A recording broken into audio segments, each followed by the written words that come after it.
Alors, j'en arrive à la dernière partie de mon exposé, qui en fait est peut-être la plus importante. Je vous ai décrit un certain nombre d'administrations. Je me suis efforcé de vous faire comprendre, j'espère que j'y suis parvenu, un certain nombre d'articulations, d'obligations, en mettant en parallèle le droit de l'État, le droit à la sécurité de l'État, le droit à la sécurité des citoyens, c'est-à-dire des personnes. Quand je dis des personnes, c'est des personnes et des biens, hein, parce que, bien évidemment. Mais tout ceci n'est peut-être est forcément tout à fait dépendant d'une notion qui ne s'apprend pas dans les livres, qui ne peut pas s'apprendre dans les livres, et qui est le choix des hommes. Ce qui importe à chaque fois que l'on a affaire, évidemment, à ce genre de problème, c'est de savoir à qui on a confié les clés du camion. San Antonio disait que les clés du pouvoir étaient dans la boîte à gants. Hein. Il y a un de ses ouvrages impérissables qui s'appelle comme ça. Et là, c'est pas seulement les clés du pouvoir, c'est les clés de la légitimité. Il faut faire très attention au choix des hommes, quel que soit évidemment le niveau de la hiérarchie, mais a fortiori lorsqu'il s'agit de personnes qui jouissent de pouvoirs qui sont considérables. Je vous ai dit tout à l'heure que quand on était dans l'administration, on avait le pouvoir sans la légitimité. Eh bien, justement, il faut faire en sorte que ce pouvoir, sans la légitimité, soit exercé par des hommes qui ne sont pas contestables. Et pour que ces hommes ne soient pas contestables, il faut s'efforcer, il faut s'appliquer absolument à ce que ces personnes soient détachées du contexte conjoncturel. Et le contexte conjoncturel, il a un mot très simple pour le désigner, c'est la politique. On a, pendant un certain nombre d'années, et même de dizaines d'années, désigné des hauts fonctionnaires, des hauts responsables, qu'il s'agisse de magistrats, qu'il s'agisse de directeurs d'administration, qu'il s'agisse de généraux, qu'il s'agisse de préfets, qu'il s'agisse d'inspecteurs généraux des grands corps, on a désigné des gens à travers des critères qui étaient souvent des critères de sélection, alors que maintenant il est de bon ton de ne pas accepter, parce que c'est la sélection par l'examen. Moi, j'en connais pas de plus juste. Hein. Si vous en connaissez un plus juste, dites-le moi. C'est peut-être le plus con, mais c'est sûrement le plus juste. Enfin, c'est pas le plus con, je n'en pense pas. Mais indiscutablement, pendant beaucoup d'années, on a eu la référence à la compétence, éventuellement à l'indépendance d'ailleurs de tel ou tel personnage, hein, mais sûrement pas à son appartenance politique. Et puis, il y a eu une dérive. Il y a eu une dérive que moi, je connais surtout au niveau du corps préfectoral, hein, bien évidemment, et qui a consisté à commencer à désigner et à nommer des préfets en fonction de considérations politiques.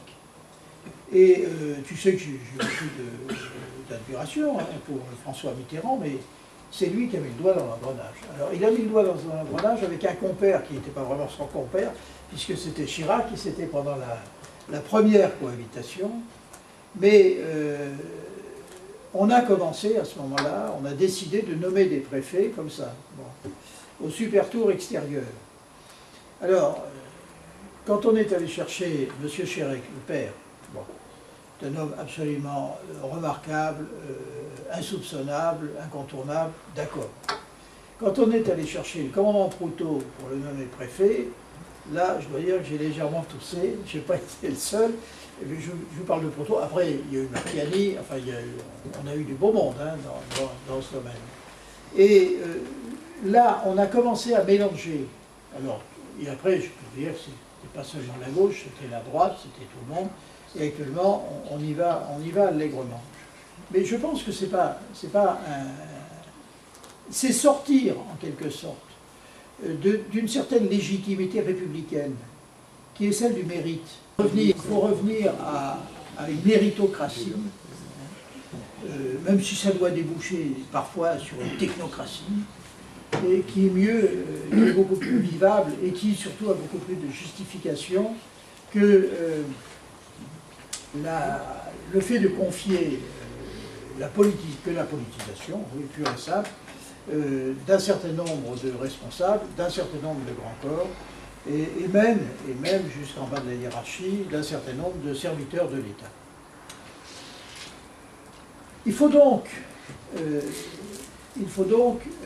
que dans ce dialogue gouvernant-gouverné, on s'assure de la qualité de ceux qui ne sont pas les preneurs de décision, parce que les preneurs de décision, ce sont les politiques, mais ceux qui exécutent immédiatement les décisions. D'ailleurs, il apparaît qu'un certain nombre de ces hauts fonctionnaires, de ces grands commis, peuvent accéder à des fonctions ministérielles. Moi, j'ai bien connu Claude Guéant. C'est moi qui l'ai accueilli dans le corps préfectoral quand il est rentré dans le corps. Et ça, c'est vrai. Bon. Je l'avais envoyé dans le Finistère. Il a fait une belle carrière, quand même. Hein. Bon, ce qu'il faut, faire une belle carrière politique sans jamais été avoir élu à rien du tout. Ça, c'est peut-être une autre question. C'est autre chose. Là, c'est le problème de la légitimité. Je suis d'accord avec toi, tu as raison. Mais enfin, tout ceci pour dire que, bon, il y a au sommet de l'État, soyons clairs, il y a un dialogue permanent au sommet de l'État entre le ministre et ses directeurs. Doit être à la défense, c'est entre le ministre et ses généraux. Hein. Il y a un dialogue. Je ne connais pas de ministre qui décide sans avoir le conseil de ses collaborateurs de la fonction publique, qu'ils soient civils ou militaires. Et c'est bien normal, parce que le ministre qui arrive dans un ministère, non seulement il ne connaît pas tout, mais la plupart du temps, il ne connaît rien. Bon, quand je suis arrivé à la DST, je ne connaissais rien, mais rien de rien. Eh bien, je n'étais pas un politique, j'étais un préfet. Mais peu importe, on arrive au même résultat. Donc, ce dialogue qui se passe entre le politique et le grand commis de l'État et le haut fonctionnaire, il vaut mieux l'organiser, faire en sorte qu'il existe. Et pour qu'il existe, je crois qu'il faut reconnaître aux fonctionnaires deux choses. Il faut reconnaître ce qu'on appelait autrefois, sous l'Ancien Régime, le droit de remontrance. C'est-à-dire qu'un haut responsable qui considère que la politique suivie n'est pas la bonne doit avoir le droit de s'exprimer devant son ministre. Et si le ministre est intelligent, et par définition les ministres sont intelligents. Ça arrive. Ça arrive. Non mais la plupart, quand même. Si le ministre est intelligent, non seulement il l'accepte comme un droit, mais il l'accepte comme une marque de confiance. Si vous faites confiance à votre ministre, au lieu de le regarder aller se planter dans le mur, vous lui expliquez avant que...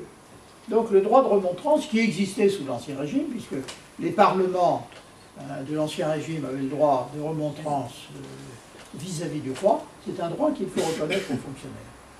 Et puis le second droit qu'il faut reconnaître aux fonctionnaires, c'est la clause de conscience. Parce que il peut survenir des circonstances ou des actions qui ne sont pas nécessairement des actions hautement délictuelles, mais qui peuvent l'être. On pense à ce qui s'est passé pendant l'occupation, hein, mais tout de même, je crois que cette clause de conscience, elle doit pouvoir jouer, c'est-à-dire qu'un haut fonctionnaire doit pouvoir, sans être nécessairement fusillé le lendemain matin à l'aube, exprimer son désaccord avec telle mesure parce qu'il considère qu'elle est contraire à son éthique et qu'elle est contraire aux valeurs républicaines. Voilà, je crois que j'en ai terminé. La conclusion, c'est vous qui allez la porter, puisque c'est vous qui allez poser les questions. Ce sur quoi je veux vraiment insister, c'est qu'il y a eu effectivement, dans ces derniers mois, un certain nombre de dérives qui ont été constatées, en particulier de la part de la DCRI. Alors la DCRI, je vous le dirai en conclusion, qu'est-ce que c'est? C'est grossièrement la fusion des renseignements généraux et de la direction de la surveillance du territoire. C'est une mesure que je crois avoir été le premier à demander. Quand j'étais directeur de la DST, comme j'étais un peu boulimique, je voulais absorber les renseignements généraux et la police de l'air et des frontières. Je dois dire que j'ai réussi à rien du tout, ça c'est pas très grave. Mais qu'est-ce que je voulais dire par là? Je voulais dire par là, non pas faire grossir mon service, mais d'abord je voulais supprimer un certain nombre de chevauchement de compétences entre la DST et les renseignements généraux. Je vous ai donné tout à l'heure 2 exemples, celui des Arméniens, celui du terrorisme maghrébin. Il est bien certain que dans ces affaires, la séparation entre 2 services, l'un qui s'occupe des nationaux français et l'autre qui s'occupe des étrangers, ça ne tient pas la route. Hein. Bon. Donc je pense qu'il vaut mieux, d'autant plus ce ne sont pas des services gigantesques, les remettre ensemble et les faire travailler ensemble. Ça, c'est quelque chose qui est tout de même très important. Mais ce que je considérais à l'époque, et ce que je considère toujours, c'est qu'il fallait et qu'il faut absolument faire disparaître, effacer définitivement cette fonction de police politique qui, je le regrette, et je le constate surtout, continue à être exercée par la DCRI. Car effectivement, quand la DCRI s'intéresse aux fadettes de tel ou tel journaliste d'un grand quotidien du soir, je ne vois pas en quoi la sécurité de l'État est menacée.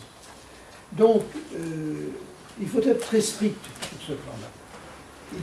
Il faut que ces activités de police politique non seulement soient proscrites, mais qu'elles le soient d'ailleurs sous une forme légale, pourquoi pas pénale, et sous le contrôle du juge. Car il n'y a que le juge qui puisse, à cet égard, s'exprimer. Mais c'est quelque chose d'absolument fondamental. Nous ne pouvons pas vivre dans un système où il existe encore une police politique. Parce qu'elle n'a aucune légitimité, parce que nous sommes dans un État où les citoyens sont quand même quasi unanimement respectueux des lois, hein, et que si l'on veut que souffle l'esprit de la République, il faut que souffle l'esprit de la vertu. C'est la vertu qui est le principe de la démocratie. Ce n'est pas moi qui l'ai dit, c'est M. de Montesquieu. Eh bien, faisons un grand saut en arrière, 2 siècles, hein, et saluons la mémoire de ce grand génie de la pensée politique, Montesquieu, car quelle plus belle trouvaille, quelle plus belle constatation que de dire que le principe et le ressort de la démocratie, c'est la vertu. Je vous remercie.